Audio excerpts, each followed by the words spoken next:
Hello, everybody. Canadian Kaiju doing some Darkest Dungeon play. Gonna be starting a series on this. I'll just let the intro play though.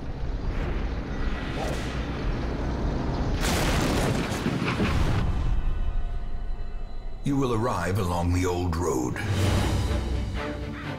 It winds with a troubling serpent-like suggestion through the corrupted countryside,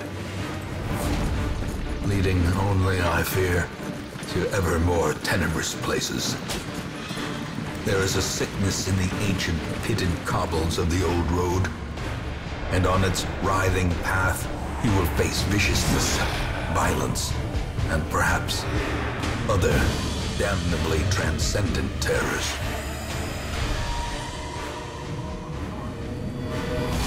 So steel yourself, and remember there can be no bravery without madness. The old road will take you to hell, but in that gaping abyss, we will find our redemption. Alright, that's the gameplay intro. There is an introduction to the game before the game starts. I think I do have the option to play that video from one of the new buildings in town. I'll play that at the end of the video for anybody that's interested in just watching the intro. I imagine a good many of you have seen it by now. Darkest Dungeon, of course, has been in alpha for quite some time. Is it released now?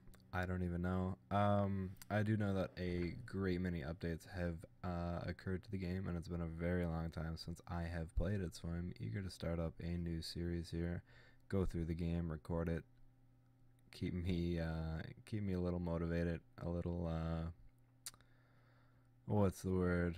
Liable, I suppose, for keeping up with some semblance of a schedule.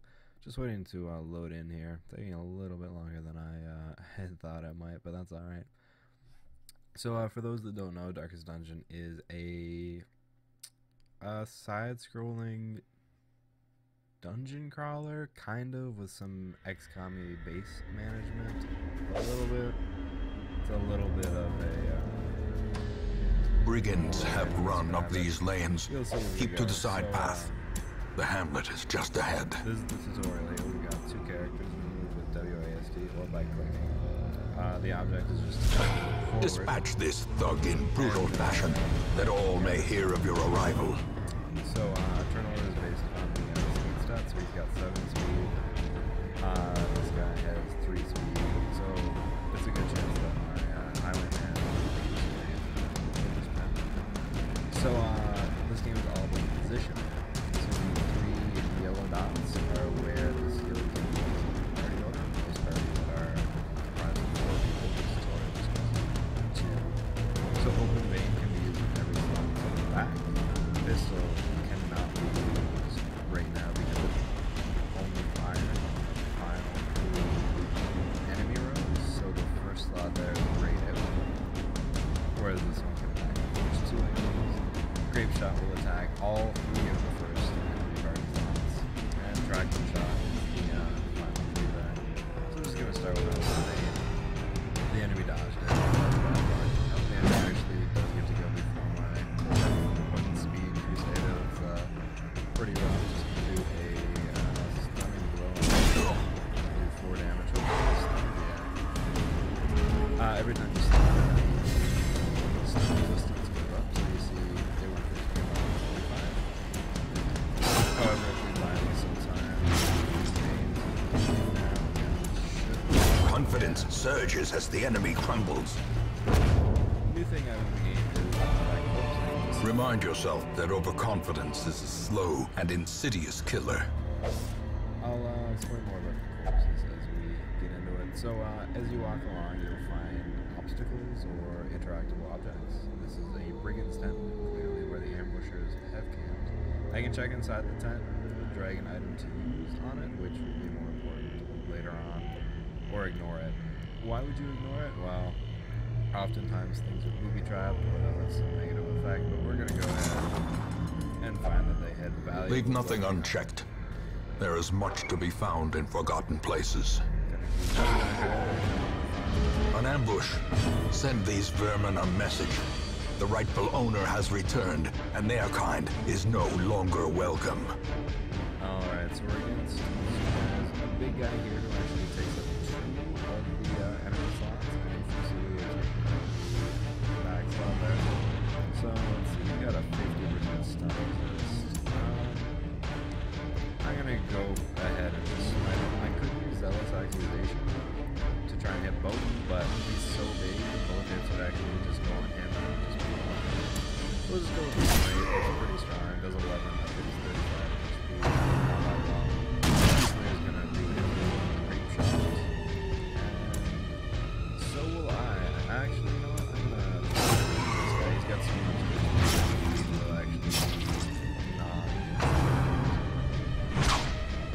He deals 2 damage, I resist the bleed, that's pretty nice. Playing for a little bit of damage.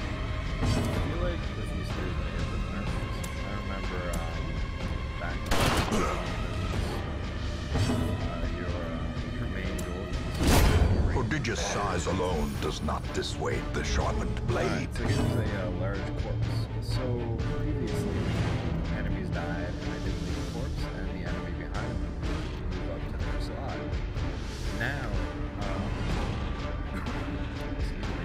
now enemies leave behind corpses, so if they're big large corpses, which have their own HP, and basically just block the path, so that if I was not able to hit the guy previously, I still wouldn't be able to hit him unless I destroy this. Luckily, I can just Press this advantage. Give them no quarter. So victory there. Got 2 deeds, big crest, 100 gold, take off. Quest complete after you've completed the requirements of the quest. You can return to town by clicking on the crest. You don't need to return to the starting room of the dungeon to exit. Excellent. So I can return to the hamlet or continue adventuring. I will continue adventuring because there's an unlocked treasure chest here. Rather, it's a trap chest. So there's a very good chance that if I open this, a bad thing's gonna happen. So this guy got bladed. I did that just to show off that sometimes interactable objects are bad for you. The blade, I don't think, will follow me back.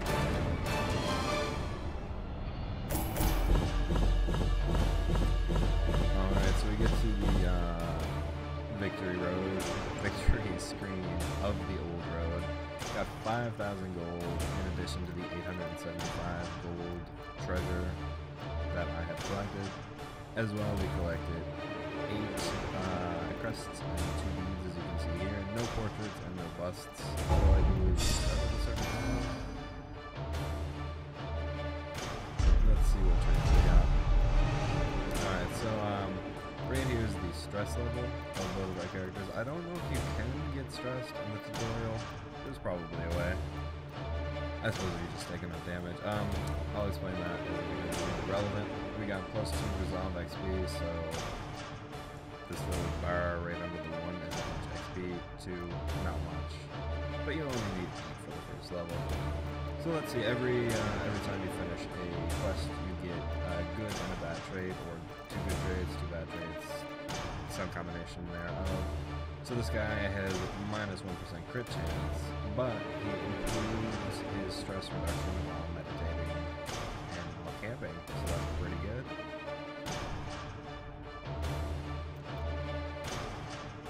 And our highwayman is not allowed to visit the brothel. He has deviant tastes. So I'll explain that once we get back to town. Basically, to manage stress, you can go gamble, hit the bar, have some drinks, go to the brothel, or you can go up to the church and pray, or meditate, or prostrate, I believe are all the options. Welcome home, such as it is. This squalid hamlet, these corrupted lands, they are yours now, and you are bound to them. I will do my best to not talk over the narrator. He has an excellent voice, and I like listening to it as well. So this was our activity log. Every quest takes up 1 week. So our first week, not much happened, really, as one may expect. So the first thing I like to do is head over to the stagecoach. Women and men, soldiers and outlaws, fools and corpses. All will find their way to us now that the road is clear. Alright, so we cleared the road, and now the stagecoach can come here and bring us new party members. So he brought us a plague doctor. What better laboratory than the blood-soaked battlefield? Alright, so they come with randomly generated names. We can change them, and I will change them in fact. But first, if we look down here, although we only found 8 crests and 2 deeds, we actually start with 20, 10, 10, and 10. So we end up with 10, 10, 12, 28. And we can use these to upgrade our buildings. Right now, I am going to upgrade the stagecoach network. So when we return from our next quest, there will be 3 heroes available right here instead of the 2 that we had. It's good at the early game to buff up your party pretty quickly, and people die a lot. Spoilers. This would increase the size of my roster from 9, as you can see up here in the corner, to 11. I'm not going to worry about that right now. I'd rather save my resources for other things. So this is a new building. This is the introduction video that I will show at the end there. And these must be unlocked after you defeat certain things. This was not in the game back when I did play it. What else did I do? The Nomad Wagon, I don't know unlocked. Nor the Blacksmith, nor the Guild. I do the Graveyard unlocked. Most will end up here, covered in the poisoned earth, awaiting merciful oblivion.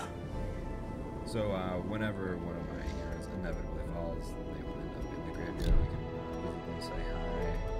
So all of the other buildings are locked, so we're just going to go ahead and embark on another journey. A mecca of madness and morbidity. Your work begins. Alright, so these both say that this region will be added later, so the game must not actually be fully released yet. I should have known that. Doesn't really matter. I'm still going to play through it. So we start in the ruins. It's the only place that is acceptable for us to start. The other 2 that are in the game are still locked. So, estate map, skirmish, unholy abominations, turning the light against itself. Meet them in battle and learn how they fight. It's a short mission. You do not have an opportunity to camp. And the recommended level is level 1. Goals, complete 100% of room battles, and these are main rewards. Oh, that's a really good ring. I wonder if that's a guaranteed thing or if the reward for the first quest is randomized. Anyway, gonna click on that and build the party. Now, building the party is actually not so straightforward. So I'm gonna right click on each hero and see what our preferred position is and see what pros and cons there is to each character. So this guy prefers the first and the second slot. I am pretty safely just checking in the first one. Highwayman prefers the second and third slot, and the preferred positions are basically which position can they do the majority, if not all, of their skills from. So he could do all 3 of his skills from either the second or third position. So that's good. Check him in the second slot. This guy straight up prefers the third slot only, so we will put him there. Looks like he can do everything from that slot. That's good. And the Vestal equally prefers the last slot and the third slot, but we won't be able to use Hand of Light in those spots. That's fine. I can live with that. Before we go out, we are going to rename our characters.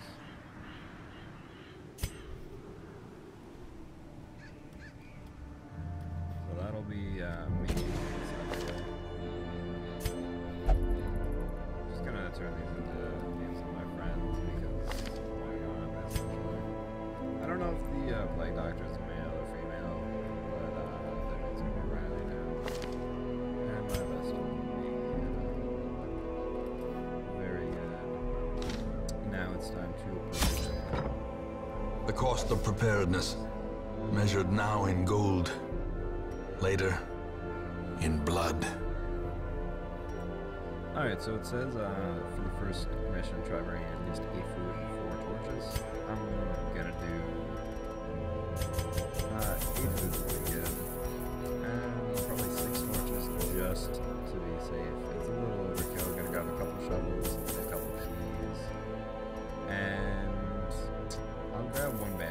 just in case. So each thing costs a certain amount of money. I buy keys. There are doors, strong boxes, and certain interactable things in which a key can be used to basically disarm a trap, and they usually pay for themselves. Medicinal herbs I'm not going to take just because I'm not too worried about getting blighted here. Bandage I could get bled pretty easily. I'm not too worried on the first mission. Antivenom is poison and toxic. And wait, that's blight. What is medicinal herbs, my apologies, are just for regular debuffs. Gonna grab a couple of shovels because there are obstacles that if you do not have a shovel to clear out, they will stress and damage your hero. Food, your hero's gonna be hungry as we go.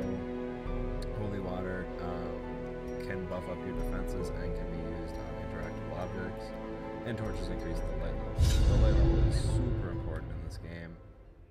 Is the narrator gonna talk? I guess not. So the way the light level works, there's a bar up on the top that you'll see here in a second. You also saw it in the tutorial. It drains as time goes. The fiends must be driven back.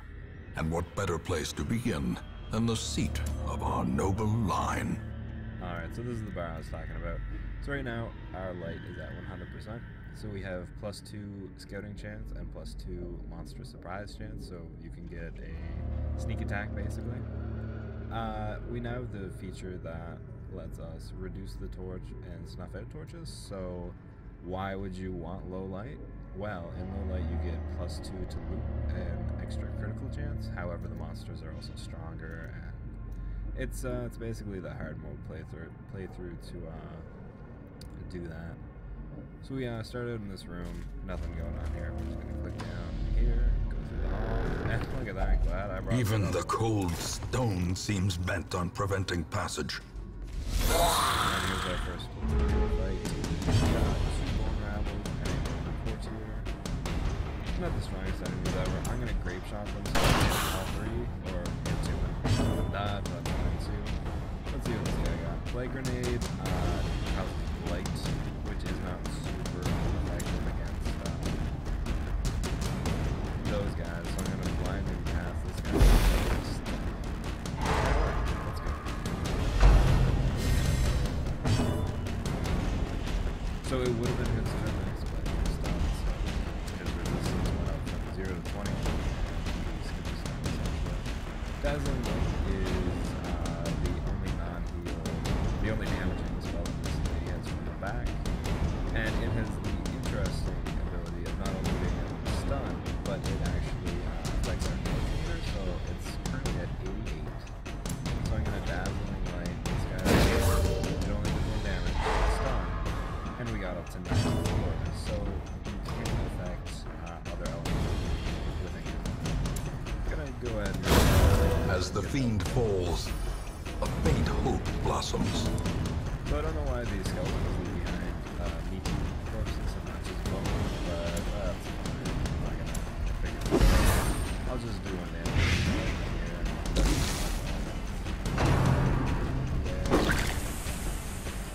What do I think of it? The more I think about it, maybe, that's fine. Riley's The way is lit. The path is clear. We require only the strength to follow it.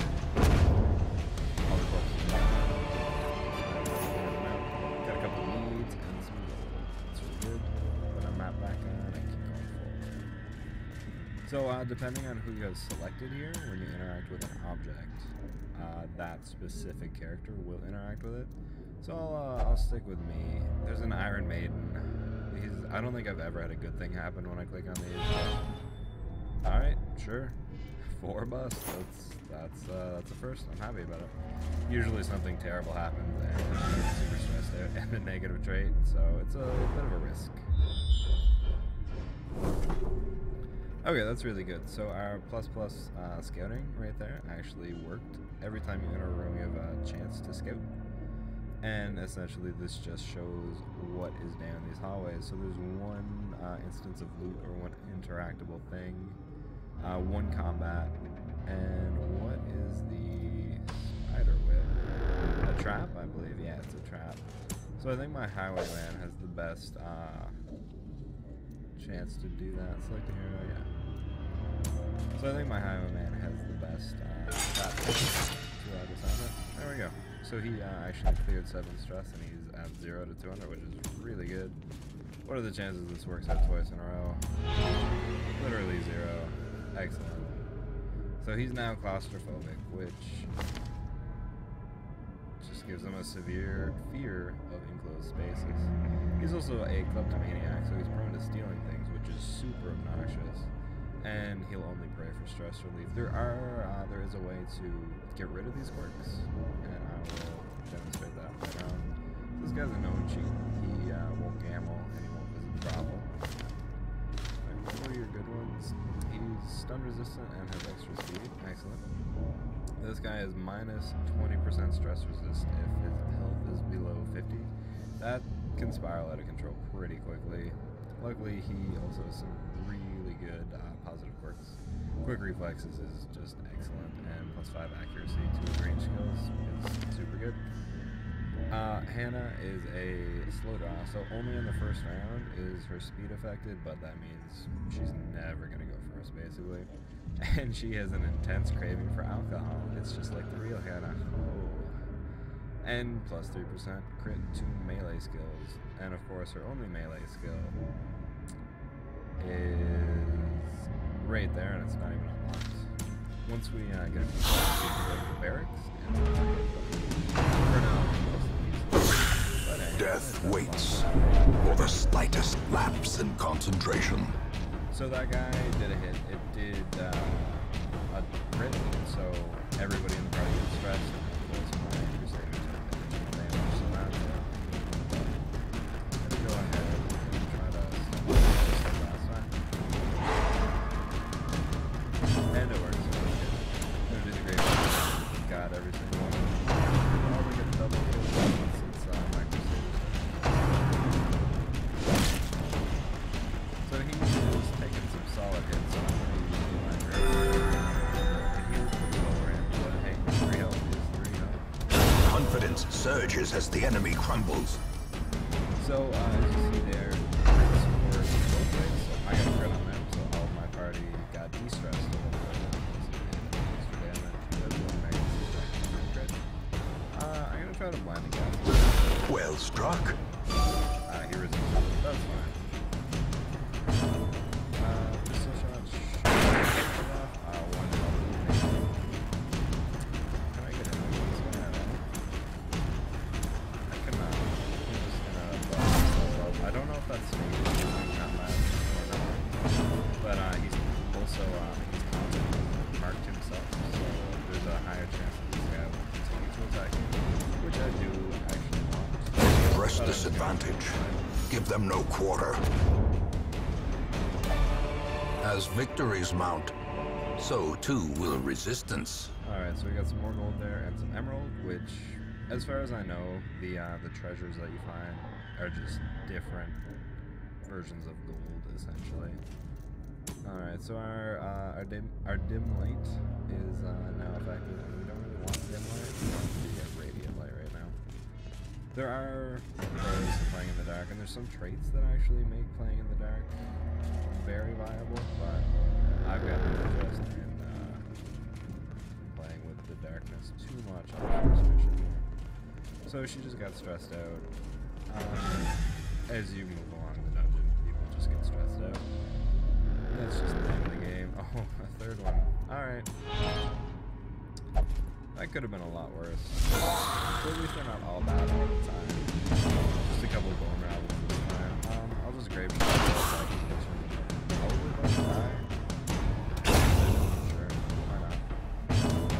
And that's fine. There you go. Pretty easy combat right there. This is not at all indicative. These nightmarish creatures can be felled. They can be beaten. Things get real hard, real quick. I would like to select this, thank you. See, even bookshelves can be bad, so now this guy is... did it not give him another negative trait? Maybe it just stressed him out a bit. Not super sure on that one. There are some things that I just don't know about this game. Alright, so this is the first real big fight of this time. So we're against the Lone Defender.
I'm gonna go ahead and dab Did I get the stun?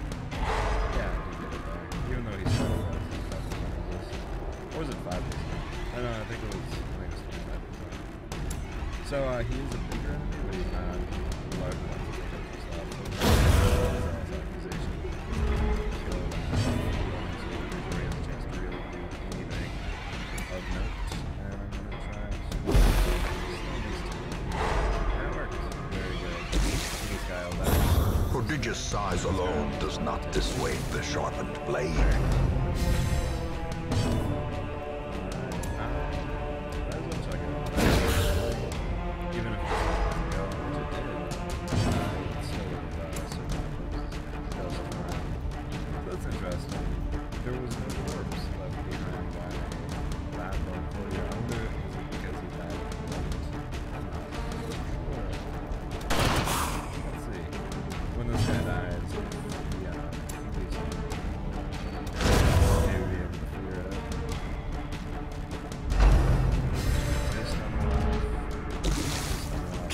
The bigger the beast, and he didn't leave one either, the greater the glory.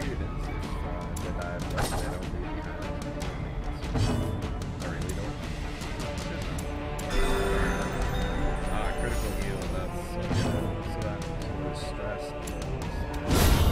A singular strike. That's a really good luck. This expedition at least promises success. Alright, so we got jade, 25 gold coins, 2 busts, and 2 beads. Pretty lucky with the busts and beads. I think this is just a regular chest. Of course, it's trapped. You resist it, that's super nice. Hey, we got another skill chance. Excellent. Is this dim yet? That is dim. Go ahead. Yeah, just one for now. Move to this room, so we got this lockbox, which is the treasure. Then we got combat, and then we've got a bookshelf, I believe that is. So it's a locked display cabinet. If something's locked and a key can be used on it properly, I'm pretty sure it tells you every time. So we're just gonna drag and get Finding the stuff is only the first test. Now it must be carried home. Oh, it's the book. That's weird. I'm not sure why it has the book. A devastating blow.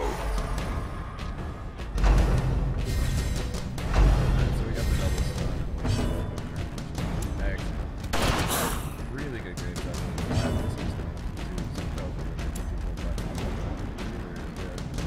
I'm gonna shark this guy even though it's a high get it on the fight ASAP because damage, but he does a lot of stress damage. And if the stress bar actually gets to 200, the hero basically goes crazy, and I will demonstrate that at some point. Not of my own fruition, but it will happen. No, let's see if I can see that. Not so right. That's fine. We're gonna go ahead and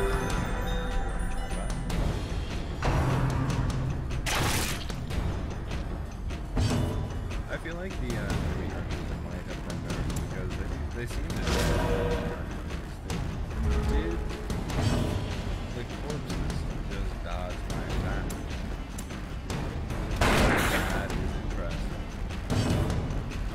Or was it a miss, not a dodge? Also, how, if it was a miss, how did you miss stationary enemies?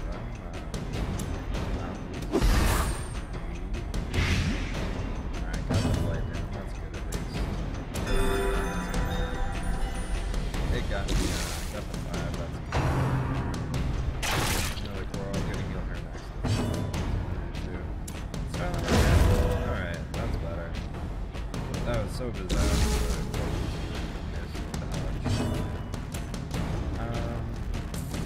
Yeah. It's, you don't have a chance to heal inside of combat because that's easy, so healing in combat is a little bit of it's a good thing. A powerful blow. A very nice crit too. A trifling victory, Actually got some food. but a victory nonetheless. Alright, so we're gonna this. I don't know why it's a book icon. The light, the promise of safety.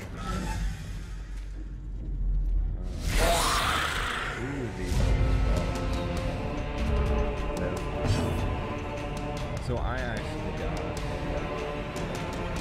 that's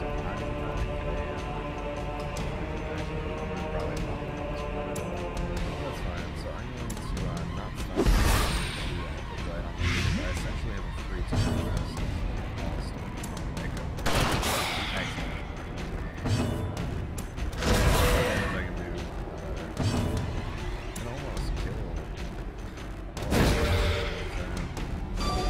As the light gains purchase, spirits are lifted, and purpose is made clear.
Perhaps the turning point.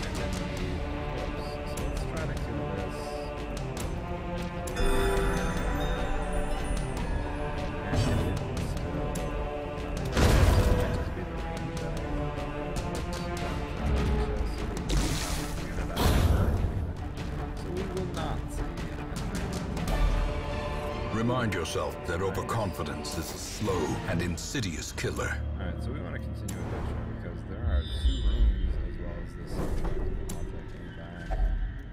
An ornate sarcophagus, it is slightly ajar. Hidden treasure, very good. A lot of the time you'll just find a dead body and your hero will get stressed, as one may imagine. Let's try the bookshelf. Oh, that's really good. So Hannah now has +3 crit chance and +10 accuracy versus Unholy, which is exactly what you may suspect. It's the cultist brawlers, the undeads, everything like that. So here we go. I was hoping this popped up before we end it. So my team is hungry. The exertions of adventuring have produced a growing hunger amongst the party. So if I did not have sufficient food, they would all take 20% damage as, I think it's 20% max HP damage, which is crazy, as well as a solid amount of stress damage. But I've got at least 4 food, so I can regain health and not get stressed out. The confessional booth. Let's let Hannah also try this here. Uh-oh. So ooh, Hannah, you're stressed out. You do need to drink. Let's get back to town. Alright, nothing in this room. This room. And another Iron Maiden.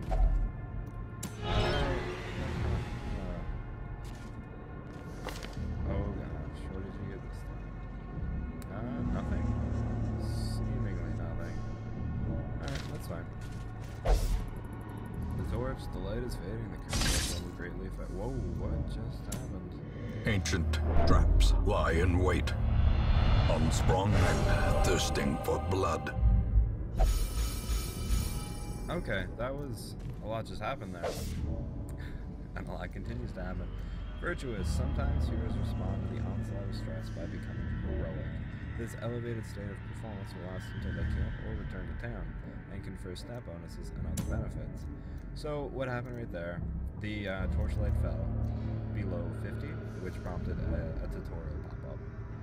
And then there was a trap here, which I just did not see, which hit Hannah, stressed her out, filled her bar to 200, and then her resolve was tested.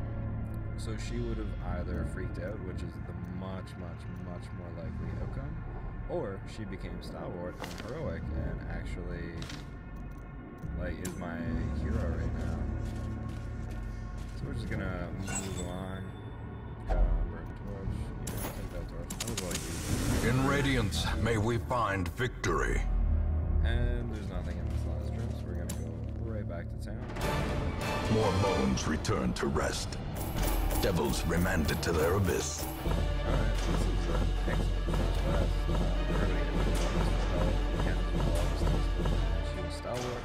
And we got 3,000 gold, 2 busts, 2 crests, a really good Slayer turn.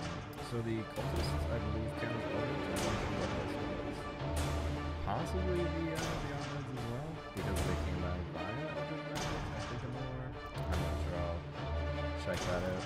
And we also collected 5,075 worth of gold, plus all of these, so that was excellent.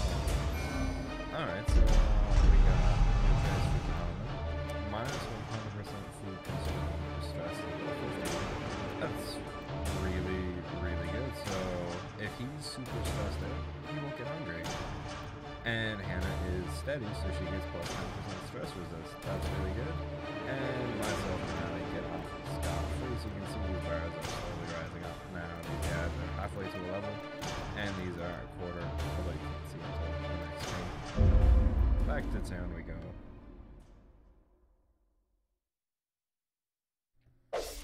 Alright. I was lord of this place before the crows and rats made it their domain. So permanent negative quirks. Over time, some negative quirks will lock into place and become permanent. Permanent negative quirks cost much more to remove in the sanitarium, so I believe that's a new feature. I've never encountered it, at the very least. So week 2, the Abbey and the Tavern are now unlocked, and yeah, that's pretty much it. That's good though. Over here you can see our overarching goals. So we want to defeat the Wizened Hag, the Apprentice Necro, the Swine Prince, the Brigade Pounder, yada yada. There's a lot of bosses. I'm not sure if they're all unlocked currently, but we'll figure it out. So the first thing I want to do is come over to the stagecoach, and we've got a new Highwayman, an Arbalist, which is a new class to me, and a Leper. So we're definitely taking... This man understands that adversity and existence are one and the same. Alright. So the Leper is an interesting class. He's basically a melee tank. The art looks a little bit different from what I remember. Interesting. So this guy's got Chop, Purge, Revenge, and Withstand. Pretty good rollout. If you have not noticed, whenever you get new heroes from the wagon, they have random quirks and random skills. And random camping skills as well, though we have not camped and we won't get into that quite yet. Let's look at the Arbalist for a second. I've never seen this this class before. So our Bluet, that's an interesting name, that will be changed. Plus 10% death blow resist, that's really good. So when you are on death's door, which means you're taking below 1 HP or directly to 1 HP? No, I think it's below 1 HP. You're on death's door, and the next hit that connects and does more than 0 damage will kill you. So he actually has a little resistance to dying, essentially. Minus 10% damage if the torch is above 75. So that's one trait where you would prefer to keep it in the night, or in the dim state. And he's a kleptomaniac as well. That's obnoxious. Let's see, this guy is a nymphomaniac. He's got plus 20% stress heal in the brothel. That's fun. Minus 20% stress resist if the torch is above 75. So right off the bat, this guy and this guy both want the torches at different states, so we probably would not want to put them in a party together. And Dud Hitter, minus 3% crit if his HP is below 50. That's fine, and we didn't know about this guy. He's a shocker, minus 10% stun resist. That's kind of a pain since he's a tanky character and he will be in the front taking those stun hits, but that's fine. Backtracker, no stress penalty when walking backwards. That's actually really good because you need to backtrack sometime in this game. Alright, so we've got the Abbey open as well as the Tavern. So who really needs to relieve some stress? I could use The cobwebs have been dusted, the pews set straight. The Abbey calls to the faithful. Alright. Heroes relieve stress by taking part in activities at the tavern and the abbey. Each activity has different side effects. Experiment to find the best activity for each hero, depending on how it works. Committing a hero to an activity locks them in the activity until the next week. You'll have to take a different hero with you on your next quest. So I believe I'll only pray. Oh gosh, so these are permanent now.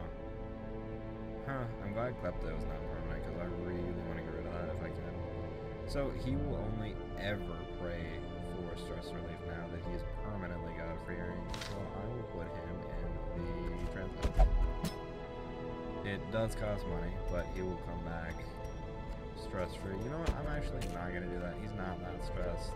Hannah's our most stressed. And, of course, Hannah has a permanent intense craving for alcohol. So I will,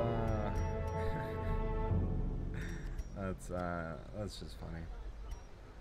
She's less than 50% stressed, but I'll let her drink. Fresh kegs, cards, and curtained rooms promise solace to the weary and broken alike. Never mind, the innkeeper or the caretaker is actually in the bar, and I only have one bar slot unlocked, so I guess we're doing no stress relief while in the town. And on our next episode, we will be embarking upon our next quest. So I will go ahead and play the introduction video. This is the end for me. If you want to stick around and watch the very first prologue video, please feel free. My name has been Canadian Kaiju and will continue to be. I'll see you next time. Thanks for watching. Ruin has come to our family. You remember our venerable house? Opulent and imperial, gazing proudly from its stoic perch above the moor. I lived all my years in that ancient, rumor-shadowed manor, fattened by decadence and luxury. And yet I began to tire of conventional extravagance. Singular, unsettling tales suggested the mansion itself was a gateway to some fabulous and unnameable power. With relic and ritual, I bent every effort towards the excavation and recovery of those long-buried secrets, exhausting what remained of our family fortune on swarthy workmen and sturdy shovels. At last, in the salt-soaked crags beneath the lowest foundations, we unearthed that damnable portal of antediluvian evil.